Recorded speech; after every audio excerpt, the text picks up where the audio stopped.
বৃন্দাবনো মনোহরম। শ্রীকৃষ্ণ চৈতন্য প্রভু নিত্যানন্দ,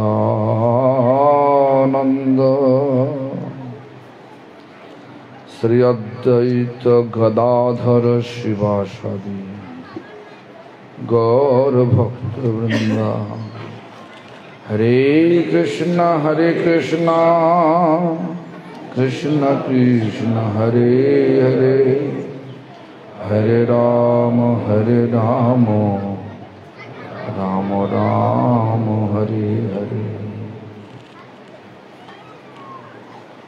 সর্বপ্রথমে শ্রী ভগবানের অভিন্ন প্রকাশ বিগ্রহ, শ্রী ভগবত জ্ঞান প্রদাতা, ভগবানের সেবা অধিকার প্রদানকারী, শ্রী গোপীনাথ গৌড়ীয় মঠ প্রতিষ্ঠানের প্রতিষ্ঠাতা আমার গুরুপাদ পদ্ম নিত্যলীলা প্রবিষ্ট বিষ্ণুপাদ অষ্টোত্তর শত শ্রীমদ ভক্তি প্রমোদ পুরী গোস্বামী ঠাকুর, পরম গুরুপাদ পদ্ম সমগ্র বিশ্বে শ্রী গৌড়ীয় মঠ প্রতিষ্ঠানের মূল প্রতিষ্ঠাতা নিত্যলীলা প্রবিষ্ট শিল প্রভুপাদ ভক্তি সিদ্ধান্ত সরস্বতী গোস্বামী ঠাকুর তথা শ্রী ব্রহ্মরুদ্র সনক, এই চার বৈষ্ণব সম্প্রদায়ে স্বীকৃত সকল আচার্যবৃন্দ ও শুদ্ধ ভক্তবৃন্দ, সকলে শ্রীপাদ পদ্মে জানায় দণ্ডবৎ প্রণাম। সকলে আমার প্রতি প্রসন্ন হন আর আমাকে আশীর্বাদ করুন। জীবনের শেষ মুহূর্ত পর্যন্ত শ্রী চৈতন্য মহাপ্রভুর প্রেম ধর্মের বাণী আচরণ মুখে সর্বত্র প্রচার করতে পারি। সভায় আগত বিদণ্ডীপাদগণ, বৈষ্ণববৃন্দ, বৈষ্ণবীবৃন্দ, মাতৃমণ্ডলী, সজ্জনবৃন্দ তথা পাতিনানবাসীবৃন্দ, সকলকে জানাই আমার যথাযোগ্য সম্ভাষণ। সকলে আমার প্রতি প্রসন্ন হন। আজকে বহু বক্তা তাদের উপলব্ধি থেকে কথা বললেন। ভগবানের কথা মুখস্থ করে বলা যায় না। ভগবানের কথা ভগবানকে উপলব্ধি করেই বলতে হয়। ভগবানকে উপলব্ধি করার উপায় কি? উপায় স্বরূপ ভগবান বললেন, হরের নাম হরের নামৈব কেবলম কলৌ নস্তেব গতিরন্যথা। ভগবান কি বাংলা তথা গোটা বিশ্বে একটাই সমস্যা হয়ে গেছে। যারা ইংরেজি ভাষী তারা বলে গড, যারা মুসলমান ধর্ম অবলম্বী তারা বলে আল্লাহ, আর যারা হিন্দু ধর্মে বিশ্বাসী তারা বলে ভগবান। কিন্তু আমরা যদিও বলি হিন্দু, কিন্তু আমরা প্রকৃত অর্থে হিন্দু নই। আমরা প্রকৃত অর্থে সনাতন ধর্মাবলম্বী। সনাতন মানে যিনি আগেও ছিলেন, এখনো আছেন এবং ধ্বংসের পরেও থাকবে। তিনি কে? ভগবান কৃষ্ণ। কে বললেন? কৃষ্ণ সনাতন। সৃষ্টির প্রথম জীব ব্রহ্মা, তিনি বললেন। তার ব্রহ্মসংহিতার শ্লোকের প্রথমে তিনি বললেন যে পরমেশ্বর ঈশ্বর পরম কৃষ্ণ। পরমেশ্বরকে না কৃষ্ণ। তারপরে যে অক্ষরটা সৎ মানে আর সনাতন। সৎ মানেই সনাতন, চিদ মানে চিন্ময়, চেতন। আমাদের চেতনতা আছে, আমাদের যে উত্তেজনা সাড়া দিচ্ছি, ডাকলে সাড়া দিচ্ছি, কেউ খারাপ কথা বললে দুঃখ পাচ্ছি, এই যে চেতনটা কোথা থেকে এসছে? ভগবানের সঙ্গে যোগাযোগ আছে বলেই আছে। গুরুদেব বলতেন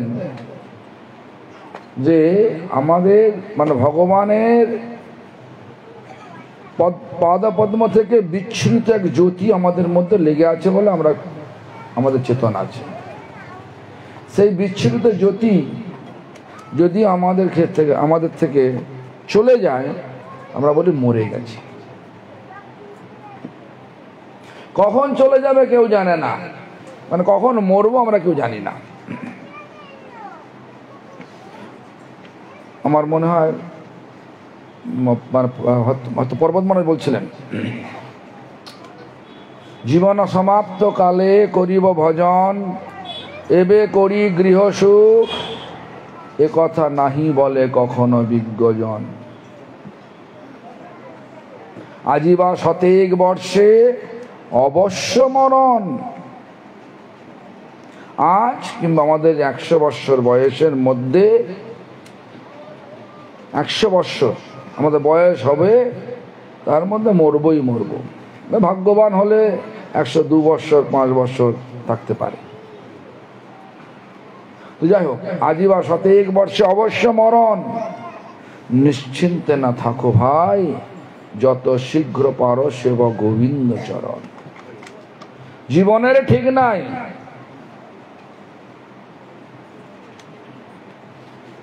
কেন? এরকমই আজকে আমরা মানুষ হয়ে জন্মলাভ, মানুষ শরীর নিয়ে জন্মলাভ করেছি। তো মানুষ শরীর পেয়ে আমরা কি করছি?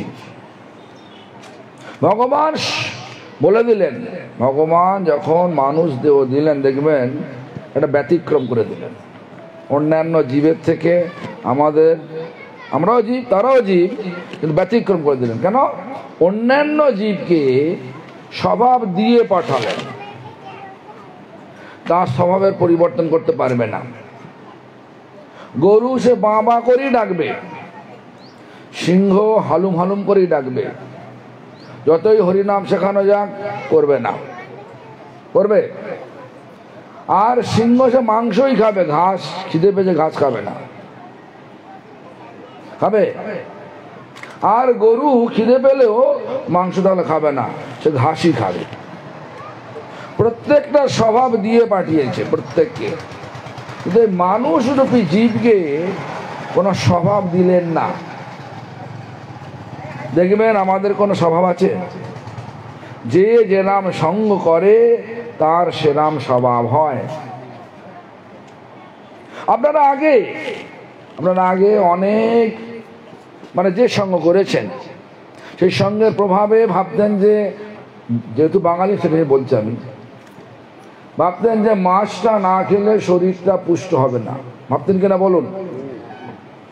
ভাবতেন কিনা বলুন? হ্যাঁ। এখন যারা এই ধর্মে আশ্রয় নিয়েছেন, এই ধর্মে যারা মানে এই ধর্মের যারা একটু পালন করছে, তাদের আশ্রয় থেকে, তাদের সঙ্গে প্রভাবে এখন কি মনে হয়? আগেরটা ঠিক ছিল না এখনটা ঠিক আছে?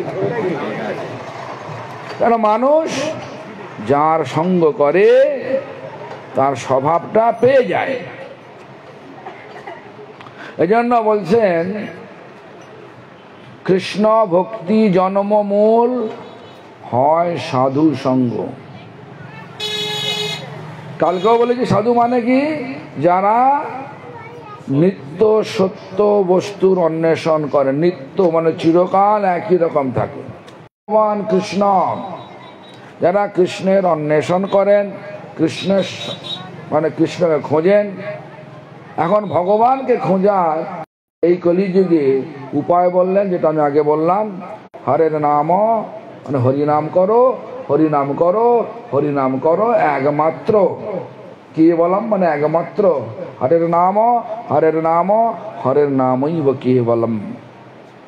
কলৌ মানে কলিযুগে, কখন না এই কলিযুগে, নাস্তেবা এছাড়া কোনো গতি নাই, নাস্তেবা এছাড়া কোনো গতি নাই, নাস্তেবা গতিরন্যথা।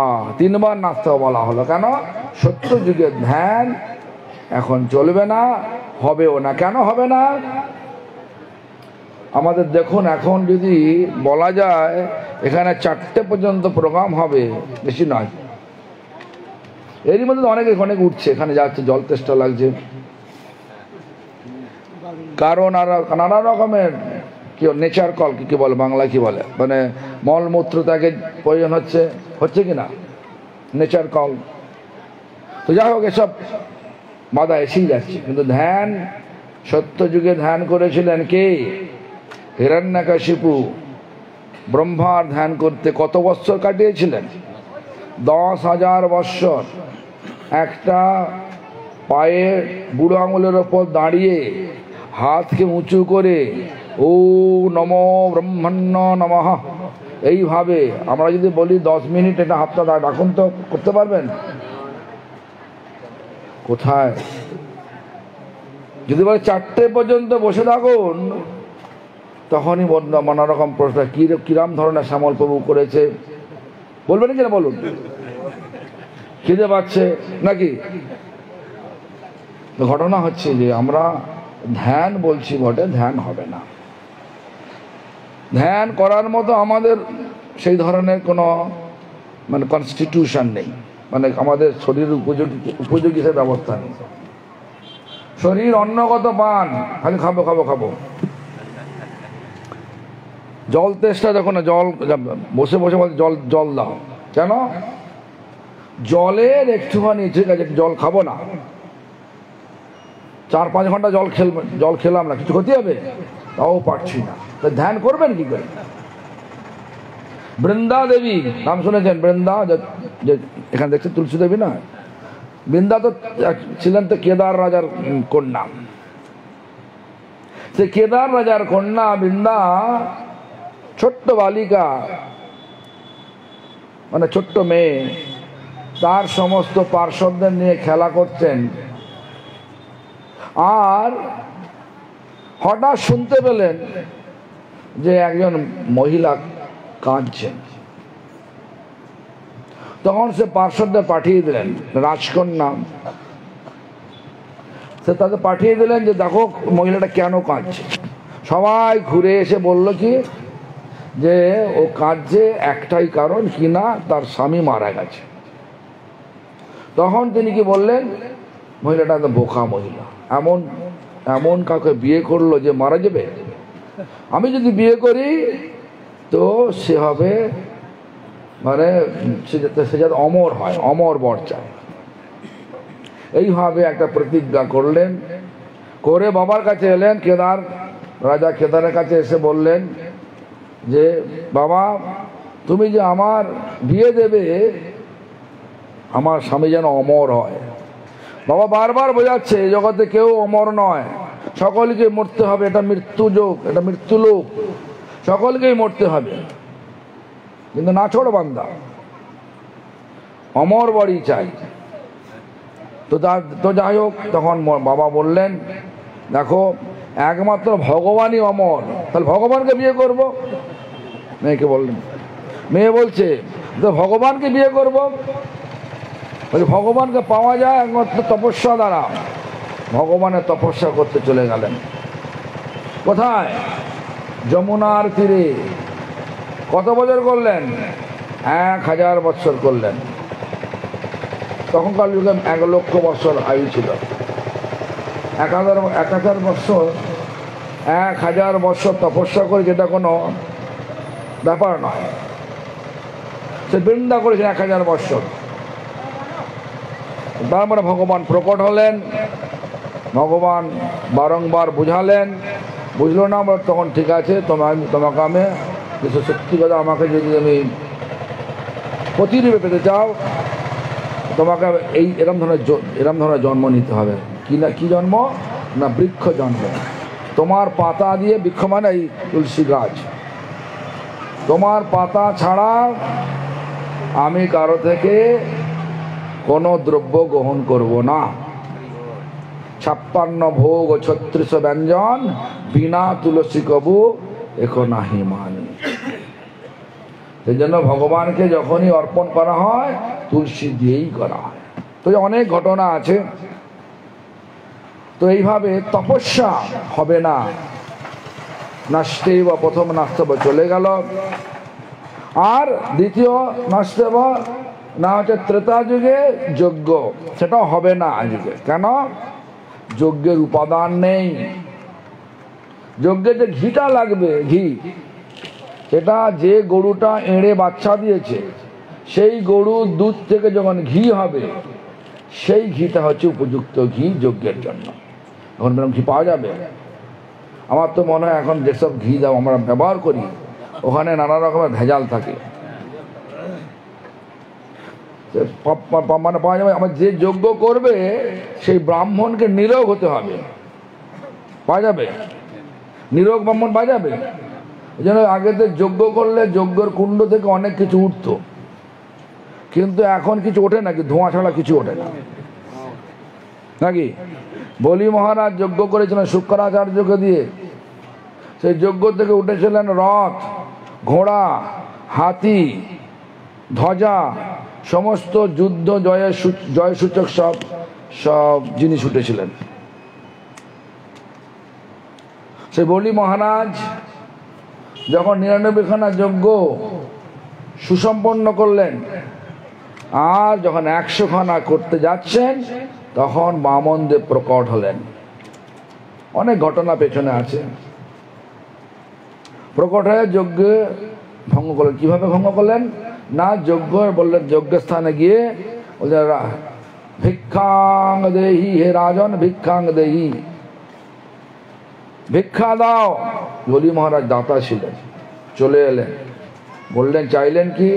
ত্রিপাদ ভূমি চাই, ছোট্ট ছোট্ট। বলি বামনদেব তো ছোট্ট, তার তো ত্রিপাদ ভূমি। আমি এত বড় একটা রাজা, আমার কাছে এমন কিছু চেয়ে নাও যে কয়েক পুরুষ তোমার বংশে কাউকে ভিক্ষা করতে না হয়। হে রাজন, বামনদেব বলছে, হে রাজন, আমি ব্রাহ্মণ, আমার যেটা প্রয়োজন আমি সেটাই চেয়েছি, তুমি দেবে তো দাও, আর আমি চলে যাব। যখন স্বীকার করতে রাজি হয়ে গেলেন তখন গুরু শুক্রাচার্য দেখে নিয়েছেন এ বামন নয়, সাক্ষাৎ বিষ্ণু এই বেশ অবলম্বন করে এসেছে। তখন শিষ্যকে বাঁচানোর জন্য শুক্রাচার্য বলতেলেন, হে বলি, যা কিছু চায় তুমি কিছু স্বীকার করো না। কেন?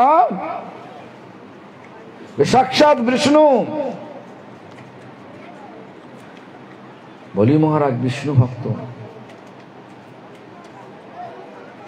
প্রহ্লাদ মাসির ভক্ত ছিলেন, বিষ্ণু ভক্ত। প্রহ্লাদের ছেলে বিরোচন, বিরোচনের ছেলে বলি। বিষ্ণু যিনি সমগ্র জগৎ বিস্তার করে আছেন, আর তিনি আমার কাছে চাইছে আমি দেব না? তুমি গুরু হওয়ার যোগ্য নয়। দেখবেন একটা শ্লোক আছে ভাগবতে, গুরুন্ন সস্যাৎ স্বজনো ন সস্যাৎ, পিতান্ন সস্যাৎ জননী ন সস্যাৎ, দৈবং ন সস্যাৎ পতিন্ন সস্যাৎ, নো মচয়জ্ঞ সমপেত মৃত্যুম। এই গুরু, যে গুরু ভগবানকে সেবা করতে বাধা প্রদান করে সে গুরু হওয়ার যোগ্য নয়।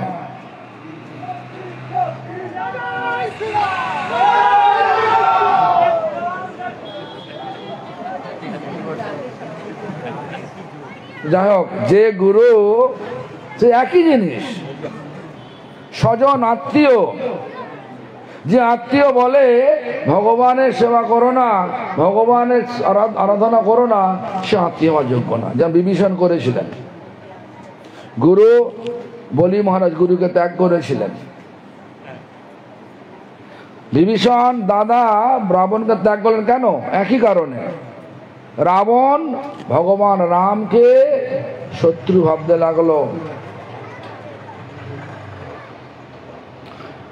তারপরে পিতান্নশাস্যা, পিতা প্রহ্লাদ মহারাজ পিতাকে ত্যাগ করলেন কেন? হিরণ্যকশিপু পিতা তিনি ভগবানকে শত্রু ভাবতেন। তারপরে জননী ভরত, রামচন্দ্রের মধ্যম ভাতা ভরত, তিনি মাতা কৈকেয়ীকে ত্যাগ করেছিলেন কেন? ভগবান রামকে বনে পাঠিয়েছিলেন, রাজ সিংহাসনে বসার পরিবর্তে বনে পাঠিয়েছিলেন বলে আর তিনি ত্যাগ করলেন। দৈবঙ্গনাশাস্যা, খট্টাঙ্গ রাজা দেবতাদের যুদ্ধ করেছিলেন, তারপরে দেবতাদের কাছে দেবতাদের বর দিতে চাইছিলেন। বললে আমার আয়ু কতটা আছে? বলছে 1 মুহূর্ত, মানে 48 মিনিট। আমার আয়ু যখন নেই, বর নেই কি করবো? তো বর বাড়াতে বর মানে আমার আয়ুকে বাড়াতে পারে কে? ভগবান। তো ভগবানের কাছে গেলেন, দেবতাদের ত্যাগ করেছিলেন।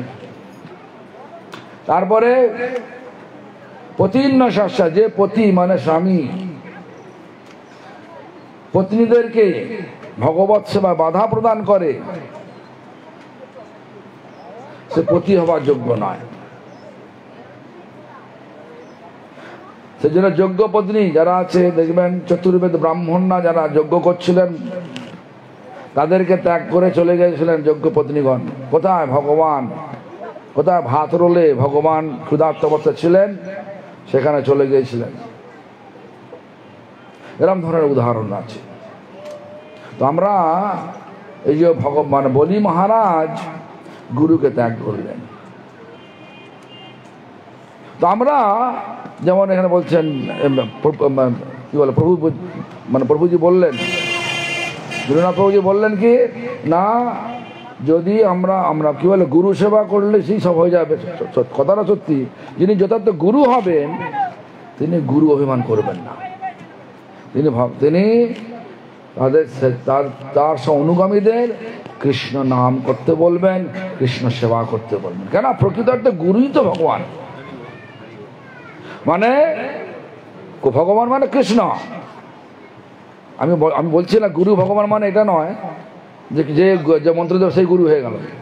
কৃষ্ণ রক্ষতি জগত্রয়ম গুরু, কৃষ্ণ রক্ষা করছেন, তিনি জগৎ গুরু। আর যারা এই দীক্ষা দিচ্ছেন পূর্ব আচার্য দ্বারা স্বীকৃত হয়ে, তারা হচ্ছেন কৃষ্ণের প্রতিনিধি স্বরূপ। আর আমি যে সেজন্য আমাদেরকে এই ভুল ভাঙানোর জন্য আমার পরম গুরুপাদ পদ্ম শিলা প্রভুপাদ ভক্তি সিদ্ধার্থ ঠাকুর তিনি কি বললেন, যিনি ভাবেন আমি গুরু, তার গুরু শব্দের প্রথম বর্ণের উকারটা লোপ পাবে। লোপ পেলে কি হয়? প্রথম বর্ণের উকারটা যদি লোপ পেয়ে যায়, গুরু শব্দ থেকে কি থাকে? গরু, মানে একটা জানোয়ার, এরম শব্দ বলে দিলেন। এই জন্য আমার গুরুদেবকে আমি কখনো দেখিনি যে কোথাও গেলেই পা বাড়িয়ে দিল, মানে কি বলে ফিট বেদিং সেরিমনি, মানে হচ্ছে পা কি বলে পা দপাক্ষালন করে দিল। হ্যাঁ, এরকম কোনো আমরা দেখি নাই, আমরা দেখি না আমাদের কোনো গুরুবর্গ করেছে, আমার দেখা দেখে নাই। এখন একটা চল হয়ে গেছে, গেলি থালা নিয়ে আসবে। এমনি কারে বাড়ি গেছিলাম যেন নলপুরে, যেন হলুদ জল করেছে, থালার মধ্যে রেখেছে। আমি দেখতাম আমাদের বাড়িতে যখন আসতেন, আমাদের কুলগুরু আসতেন, আমার ঠাকুমা আরাম করতেন, একটা পেতলের বড় একটা গামলার মধ্যে হলুদ জল করতো, তার পা বিলতো। সেই তার গুরুটার নাম হচ্ছে কাশী পালতি, আমার মনে আছে কাশী পালতি গুরু। সে একটা ব্যবসাদার, মাছ মাংস সবই খায়। হ্যাঁ, তাও আমার ঠাকুমা বলছে তুই যে এই চরণ জল আমি তো খাবো না। কেন খাবো না? যে খেয়ে লাভটা কি আছে, এও যা তোমার তা কিন্তু ব্যাপার। তো গুরু মানে কি? গুরু মানে হচ্ছে ভারী বস্তু। ভারী, কিরাম ভারী? বিশ্বম্ভর। কেন? কে বিশ্বম্ভর? ভগবান বিশ্বম্ভর, বিশ্বকে ধারণ করে আছেন। যিনি সেই বিশ্বম্ভরের অতি প্রিয়, তিনি হচ্ছেন গুরু পদমা, গুরুর প্রতিনিধি, মানে সেই বিশ্বম্ভরের প্রতিনিধি হিসেবে গুরু। সাক্ষাৎ হরিতেনা সমস্ত শাস্ত্রই রক্তস্নতা ভাব্যতে বসদ্ভি কিন্তু প্রভুর য প্রিয় এব তস্য। এখানে শব্দ লাগলেন কিন্তু প্রভুর য প্রিয় এব তস্য। প্রথমে বললেন সাক্ষাৎ হরি, কিন্তু তারপরে শব্দ লাগিয়ে দিলেন কি? কিন্তু প্রভুর য প্রিয় এব তস্য, মানে যা যিনি যতটা ভগবানের প্রিয় তার ততটাই ভগবত্তা, সম্পূর্ণ ভগবান নয়।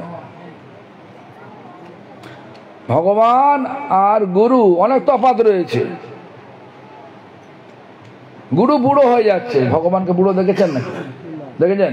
বুড়ো ভগবান কৃষ্ণ, বুড়ো রামচন্দ্র, বুড়ো মহাপ্রভু দেখেছেন নাকি? তাহলে তফাৎ তো রয়েছে রে বাবা। তাহলে কেন বলছেন? বিভিন্ন ভাবে দেখুন, ভগবান মায়াধীশ, আর জীব আমরা যারা গুরুগিরি করে তারাও হচ্ছে মায়াধীন।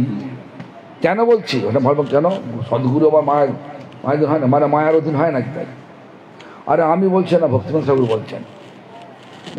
তিনি বলছেন কি? যিনি এইভাবে বলছেন, দেখুন নাম নাম মাহাত্ম্য, এটা কীর্তন লিখেছেন ছিল ভক্তিনাথ ঠাকুর। সেখানে লিখছেন যে প্রথমে ছিলেন তিনি সদ্গুরু প্রধান। লক্ষ্য করবেন, কথাগুলো লক্ষ্য করবেন। প্রথমে ছিলেন তিনি সদ্গুরু প্রধান, ক্রমে নাম অপরাধে হয় হতজ্ঞান, বৈষ্ণবে বিদ্বেষ করি ছাড়ে নাম রস, ক্রমে ক্রমে হয় অর্থ কামিনী দিবস। দেখবেন যখন দেখবেন কোনো মানুষ দীক্ষা দিচ্ছে কিন্তু অর্থলোভী হয়ে পড়েছে, অর্থলোভী হয়ে গেছে এবং একটু মেয়ে ঘেঁচা হয়ে গেছে, জানবেন গন্ডগোল আছে কিনা। আমি খুব বড় হয়ে গেছি, দেখবেন লক্ষ্য রাখবেন শব্দমণি কি বলেছে? প্রথমে ছিলেন তিনি সদ্গুরু প্রধান, ক্রমে নাম অপরাধ। নাম অপরাধ, প্রথম অপরাধ কি? সাধু নিন্দা। ওই সাধু নিন্দা করতে করতে কি হলো? হতজ্ঞান আর হতভম্ব হয়ে গেল। মানে দিক বিদিকার জ্ঞান নেই, কি কোথায় বসে আছি, কি করতে হবে, কি চাই, কিচ্ছু আর মনে নাই। তবে কি হলো? বৈষ্ণবে বিদ্বেষ, সবাই খারাপ, আমি সবচেয়ে ভালো। দেখবেন আমাদের মধ্যে একটা স্বভাব আছে, আমার মধ্যে তো আছে। ক্রমে নাম অপরাধে হয় হতজ্ঞান, বৈষ্ণবে বিদ্বেষ করি ছাড়ে নাম রস। নামে আর রস পায় না। ভগবানের কথা বলার জন্যে গুড অরেটার, মানে অরেটার মানে হচ্ছে ভালো বক্তা হয়ে লোকের মনকে কিনে নেব, এরম ধরনের নেশা এসে যায়। আরে নাম করলেই নামই হৃদয়ে প্রকাশিত হবেন। সেই নামই মানে নামই কে না? কৃষ্ণ। যখন কৃষ্ণ হৃদয়ে প্রকাশিত হবেন, সেই উপলব্ধি থেকে যখন হরিকথা বলবেন, সেই কথাতে লোকের হৃদয়ে দাগ কাটবে। মুখস্থ অনেক কিছু করতে পারা যায়, সারা সারা 18,000 শ্লোক, শ্রীমদ্ ভাগবত 18,000 শ্লোক মুখস্থ হয়ে গেল। শ্রীমদ্ ভগবত গীতা 700 শ্লোক মুখস্থ হয়ে গেল। এনি যেমন আমাদের প্রভু বলছিলেন, পরিব্রাজক প্রভু বললেন গীতাই সব। গীতা হচ্ছে শরণাগতি,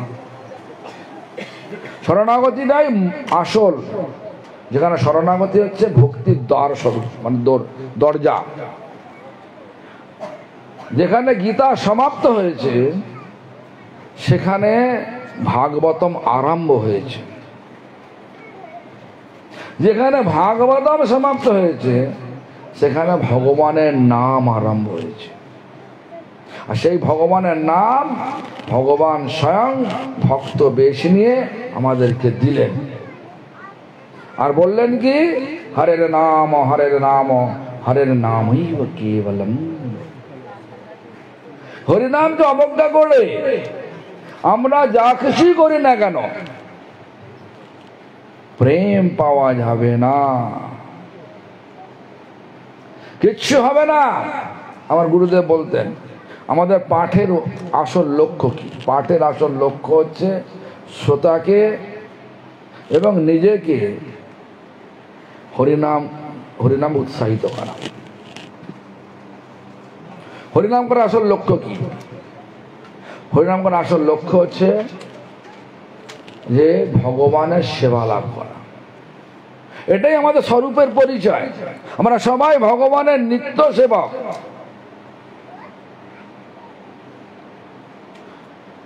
আমরা সবাই ভগবানের নিত্য সেবক।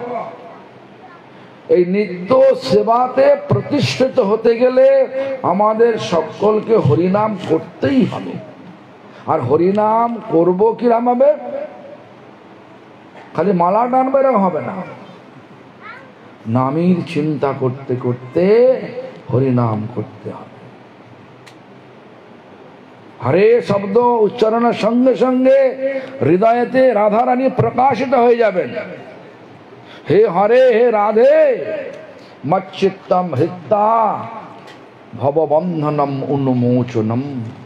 পুরো আমার যে মায়াদেবী দ্বারা আকৃষ্ট হয়ে আমাদের যে বিচারধারা চলছে, সে কি বিচারধারা চলছে? সব আমার লাভ হোক। কি লাভ হোক? বাড়ি হোক, গাড়ি হোক, হচ্ছে কিনা? এরকম আছে কিনা? যদি কেউ বলে এখানে প্রসাদ দেওয়া হবে না, শ্যামল পুজো দেওয়ার প্রসাদ দেওয়া হবে না, আপনারা হরিকথা শুনে চলে যাবেন, বাড়ি থেকে প্রসাদ পাবেন। এখানে আমার তোমার কজন, আমি জানি না কজন আসবে। আসবেন আপনারা? শুধু হরিনাম হবে, হরিকথা হবে না, শুধু হরিনাম হবে। আসবেন? আসবে? তাহলে ভালো। যা দেখুন, ঘটনা হচ্ছে যে আমরা সবাই ভৌতিক লাভ দেখি। মচ্চিত্তম হৃত্তা ভব বন্ধনম। ভবের বন্ধনে মানে এই ভৌতিক বন্ধনে। কি বন্ধন? ভৌতিক লাভ হোক। হরিনাম করলে পয়সা হচ্ছে অমুক লোকের, আমি হরিনাম করব। কোন অমুক লোক কালীর সেবা করে, কালী ঠাকুরের পূজা করে, সে অনেক দোকান টোকান করে ফেলেছে, আমি কালী ঠাকুরের পূজা করব। এই যে বিচারগুলো, আমাদের আসল যে পরিচয়, সেটা পরিচয় হলো না। এই বিচারগুলো এসে গেল আমাদের মধ্যে। এই বিচারগুলো এসে আমাদেরকে কি করলো? ভগবানকে ভুলিয়ে দিল। মচ্চিত্তম হৃত্বা ভববন্ধনম। ভবের বন্ধনে আমার চিত্তটা মানে আমার মনটা, আমার চেতনাটা আবদ্ধ হয়ে গেছে। খালি ভৌতিক লাভ, ভৌতিক লাভ, ভৌতিক লাভই খুঁজে বেড়াচ্ছি। আর রাধারানীর শ্রেষ্ঠ আচার্য, তার কাছে প্রার্থনা জানাচ্ছি, কেন আচার্যের কৃপা না হলে কখনোই ভগবানের কৃপা পাওয়া যাবে না। আচার্যের মাং বিজানিয়াত মানে রাধারানীকে বলা হচ্ছে। কেন আচার্য মানে কি? আচার্য মানে হচ্ছে যিনি নিজে আচরণ করে সর্বোত্তম কৃষ্ণ শিক্ষাটা দিয়ে থাকেন, তিনি আচার্য। আচরণ করে সর্বোত্তম কৃষ্ণ যেটা কৃষ্ণের সেবাটা, সেবা শিক্ষাটা দিয়ে থাকেন। কৃষ্ণের সেবা মানে কৃষ্ণের সুখ কিসে বেশি হবে? যে আচরণ দ্বারা আমাদেরকে শিক্ষা দেয়, তিনি আচার্য। তো সেজন্য রাধারানীর কাছে দেখবেন কৃষ্ণের সর্বোত্তম সেবা শিক্ষা একমাত্র রাধারানীর কাছেই থাকে। রাধারানীকে বরাবর নেই, মানে সমান সমান হয়ে উপরে তো ছেড়ে দেন, সব নিচে। গোপীগণ সব রাধা। সেজন্য বলছেন কি, গোপী শিরোমণি শ্রীমতী রাধারানী। তাই এই নাম করব, মালা টানলে হবে না, সম্বন্ধের সহিত নাম করতে হবে। কে বললেন? প্রভুপাদ বললেন সম্বন্ধ সহিত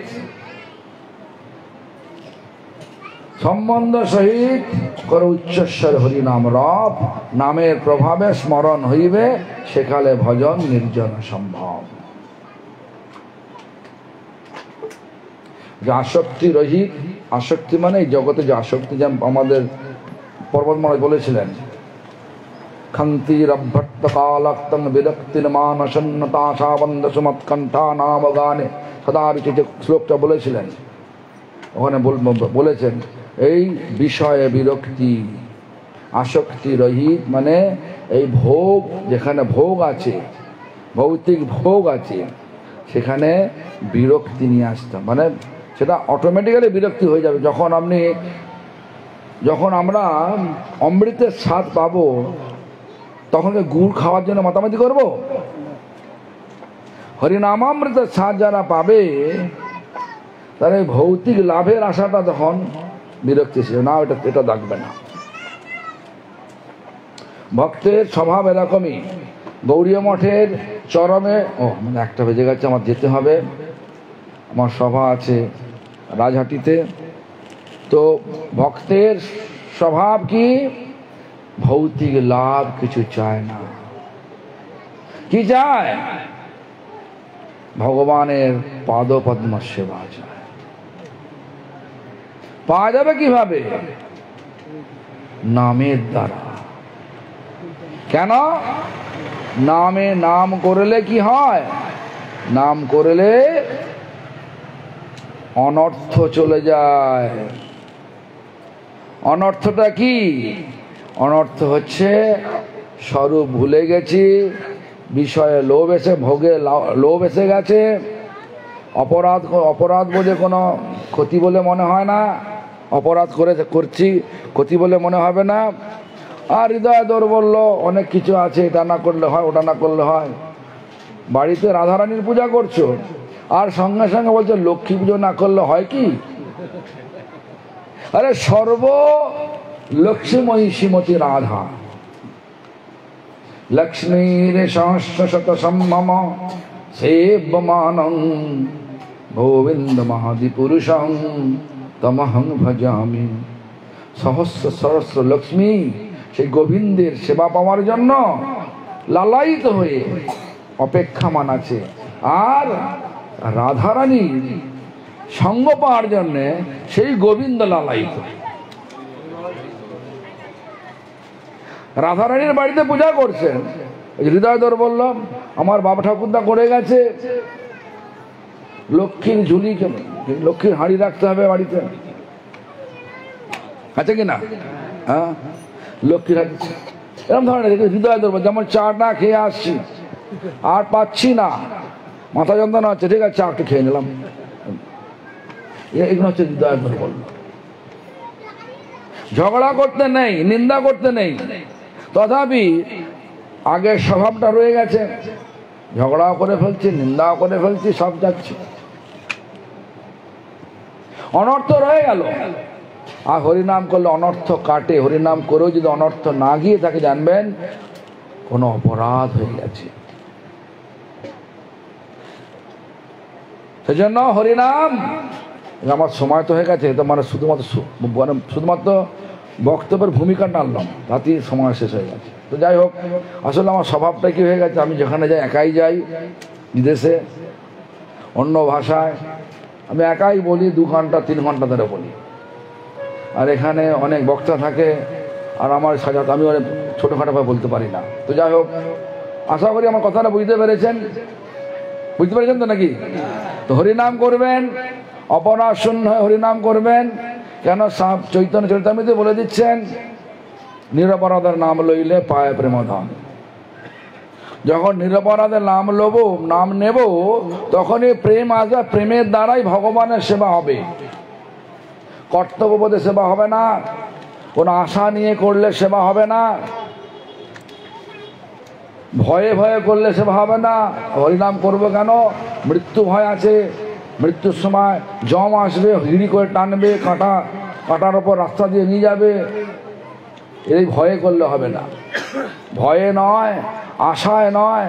হরিনাম করলে অমুক লোক, হরিনাম করে অমুক লোকের অনেক পয়সা হয়েছে, আমি হরিনাম করবো, এখন আশা নয়। এবার এখনকার দিনে কি হয়,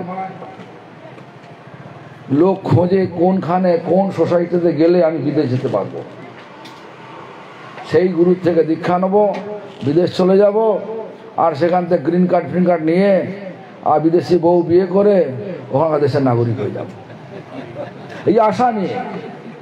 ও হরিনাম করলে ওটা হয়ে যাবে, ওই নামের যে ফল প্রেম সেটা পাওয়া যাবে না, কখনই পাওয়া যাবে না।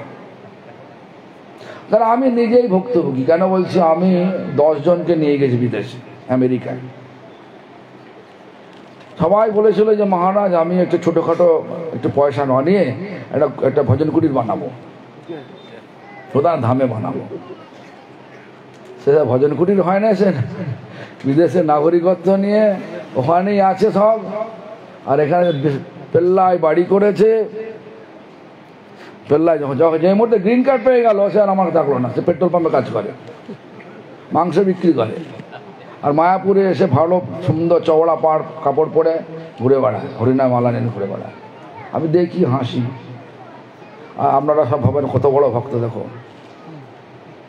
আমি 10 জনকে, একজনকে না 10 জনকে নিয়ে গেছি আমেরিকা। তো যাই হোক, সবাই দেখেছি ভজন, আর তার ভজন কুটিরও হয় না, এখন অন্যরকম সব ব্যবস্থা হয়ে গেছে। একে বলে বুড়ো বিকল্পা। এইটা হলে আমার ভজন করব, হয় না। বুড়ো বিকল্প তো হয় না, বিকল্প ধারণা। ওটা হলে এটা করব, ওটা হলে ছেলের বিয়ে হলে আমি গিয়ে মঠে থাকবো, কখনো হয় না। যত শীঘ্র পারো সেবা গোবিন্দ চরণ। হ্যাঁ, ঘর থেকে করো না বাবা। যাই হোক, 1:05 বেজে গেছে, আমাদের যেতে হবে। আজ আবার মোদি, কেন PM মোদি আসছেন, রাস্তাঘাটে ভিড় হবে, তো আমাদের যেতে হবে। জাম থাকবে, হাই রোড বলছে, তাহলে আমার যেতে হবে। এই জন্য আমার যদিও কথা সমাপ্ত হলো না, মানে কনক্লুশন কিছু, শুধু আমি একটাই বলছি কনক্লুশনে, যা কিছু করবেন নামকে বাদ দিয়ে করবেন না। নামকে বাদ দিয়ে কখনো কিছু করবেন না। যা কিছু হবে জীবনের প্রথম লক্ষ্য থাকবে নাম যেন বন্ধ না যায়। কলিযুগে নাম যেন বন্ধ না যায়, এই বিচারটা রেখে সব জীবনে যা কিছু করুন, দোকান করুন, সংসার করুন। মহারাজ বললেন, হয় সংসার করলেন, আরে কৃষ্ণের সংসার করো, ছাড়িও না চান। কৃষ্ণের সংসারে কোনো দোষ নাই। মহারাজ যেটা বলতেছেন ইনফ্যাচুয়েশন, ইংলিশে বলে ইনফ্যাচুয়েশন টেন্ডেন্সিতে আমার সংসার ভালো লাগে।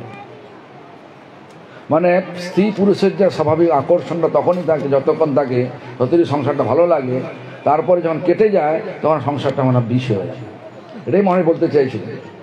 কিন্তু ঘটনা হচ্ছে যে সংসার না হলে তো হবে না।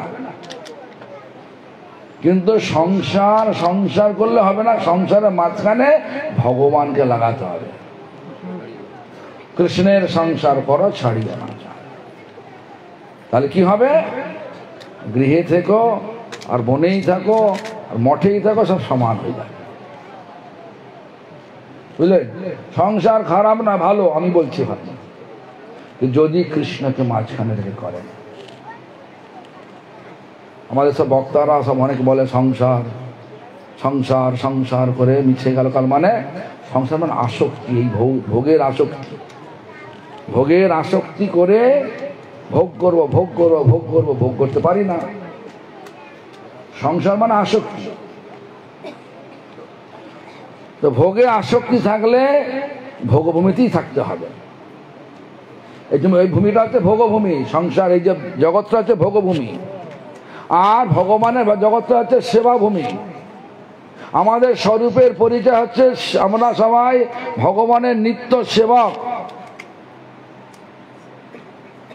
যদি ভোগে আসক্তি থেকে যায়, এই ভোগভূমিতে কর্মের অনুযায়ী বিভিন্ন রকম দেহ নিয়ে আসতেই হবে সকলকে।